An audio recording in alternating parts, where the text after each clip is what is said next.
You too. How's everyone doing? Jags to Riches, James Peters. Thank you all so much for your time. Boston Celtics update, ladies and gentlemen. I mean, the biggest story, developing story in the NBA right now around Ime Udoka and the Boston Celtics.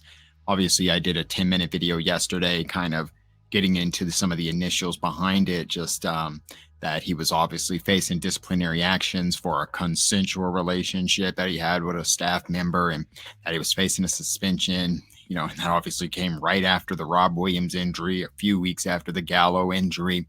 Just, they say shit comes in threes, right? But like I said, at that time, I didn't know what type of suspension it was going to be. I even stated I didn't really give a shit because it was going to affect the team negatively. And we now know it has been confirmed that it is a season long suspension. I just want to give my initial reaction to it and then just kind of just talk about the bigger meaning behind all this and where the Celtics go from here. But just to get right into it, all the shit is just kind of strange to me.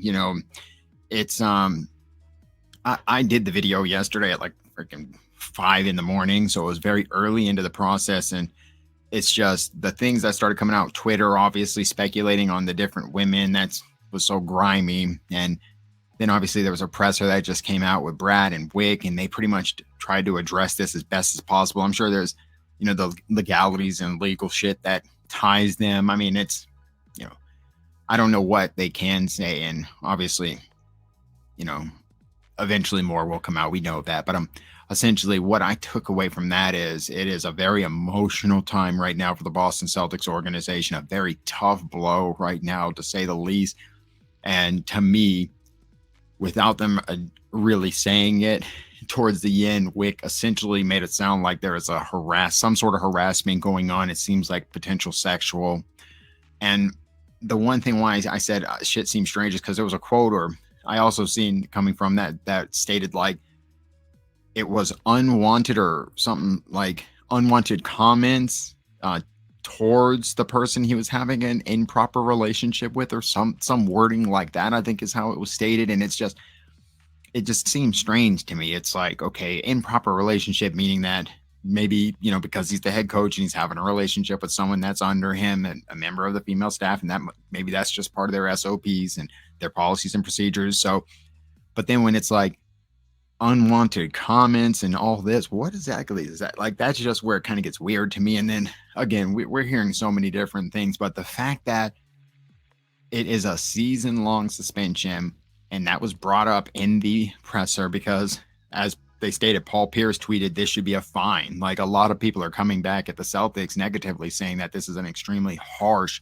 punishment, but Wick basically backed it up. This has been a multiple month investigation, and that Ime has accepted it and is ready to move forward, which again, it just makes it seem like there's just something else going on. And to me, it's kind of pointless to continue to speculate, because eventually we'll hear 10 different versions of the story until eventually the truth comes out. But what the truth is that we know is that the Boston Celtics are going to be without the head coach that just brought them to the NBA Finals in his first year.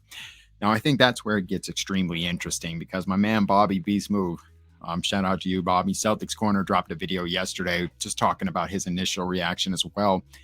And he stated in that video he feels head coaches are and always have been overrated.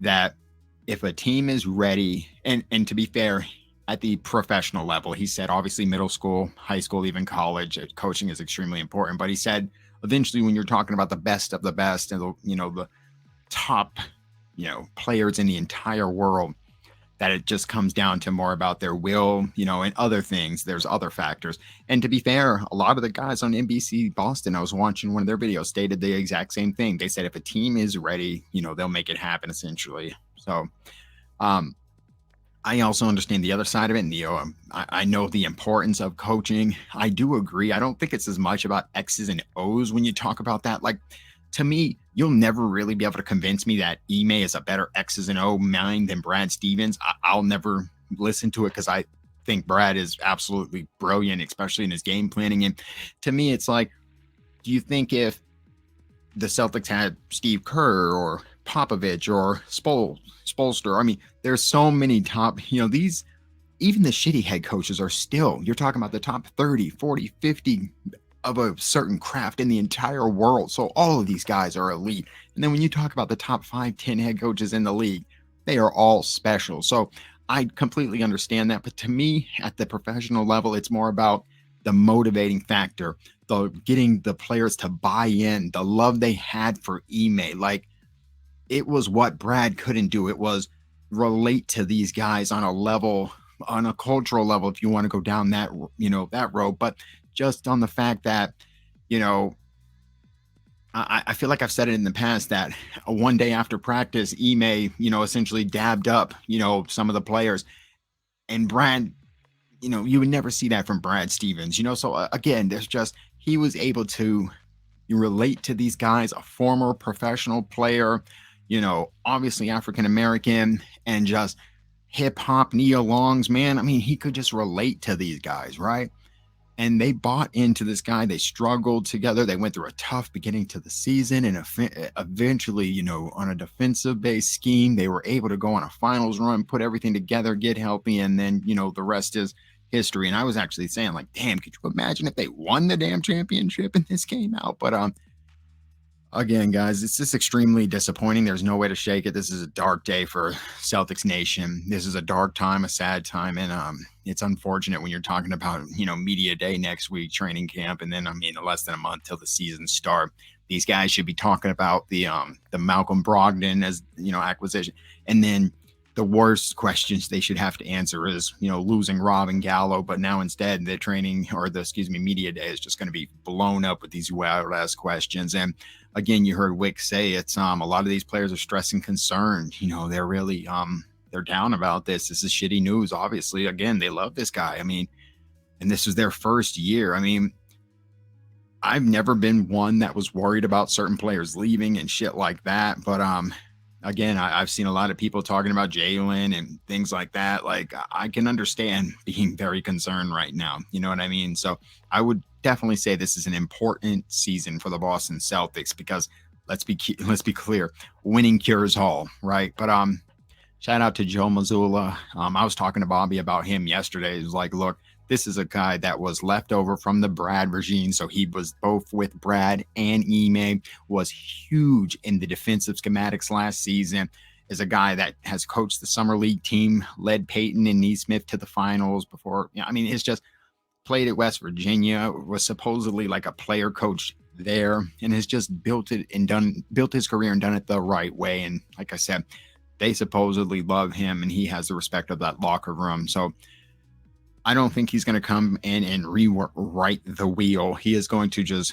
continue to implement the system that they have, he was there last year. So essentially pick up where Ime left off and hopefully keep these guys, in it mentally, because that's what it's going to be very challenging, especially early for this team to keep their head into it, just with all the wild shit going on. God. Otherwise, I do believe, just as Brad said, I do believe in Joe. And I think the last thing that's very, very interesting is the fact that, it's a good chance that Ime's done. Like, we'll never see him again as a head coach, right? Especially for the Boston Celtics. They suspended him for the entirety of this year.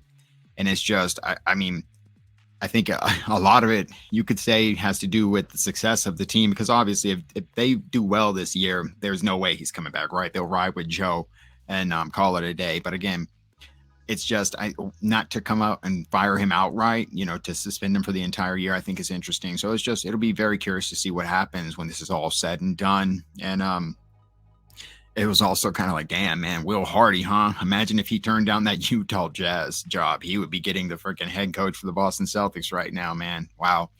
Joe Mazzulla, now the, youngest interim, head coach in the league at 34 years old, just turned 34 in June or something along those lines. But again, guys, we don't got to wait too much longer to actually see some basketball. The players will be reporting here, to training camp, media day, all that's going to be coming up. And man, pray for them, because they're going to be bombarded right now with some crazy ass questions. And again, all we can do is, just continue to support this team and just hope for the best, especially early. And this team, as anything has proven in the past, recent memory of how resilient they are battling back from a, shitty start to last season. So again, thank you all so much for your time. This is going to be a continual developing story, probably for months. Who knows how many, additional details and wild shit's going to continue to come out. But I mean, I'm hearing everything, like I said, from he was hooking up with a player's wife, and it's going to be wild, or multiple women, and he was warned multiple times. It's just none of that shit. What's really, actually, I'm not going to say none of that matters, because there really is some sort of sexual harassment involved. And why I said that is Wick kind of alluded to, like, as a man, he did, like, well, as a man, and then he kind of pulled, like, so to me, it sounds like that was something that was involved. And again, how the fuck do you drop the ball like this, Ime? I'm so disappointed in him, man, just because of how great of a job this dude did last year and the potential of this man. You waited your entire life now to be a head coach, and you fucking become the head coach of the Boston Celtics in your first season, and you go to the finals, bro. Everyone's bought in. They love you. The future is yours, homie. Like, it is unbelievable how some people just have it and they fumble that shit, bro. Like, my God. But again, guys, thank you all so much for your time. I hope you have an excellent rest of your week and an even better weekend. Keep your heads up.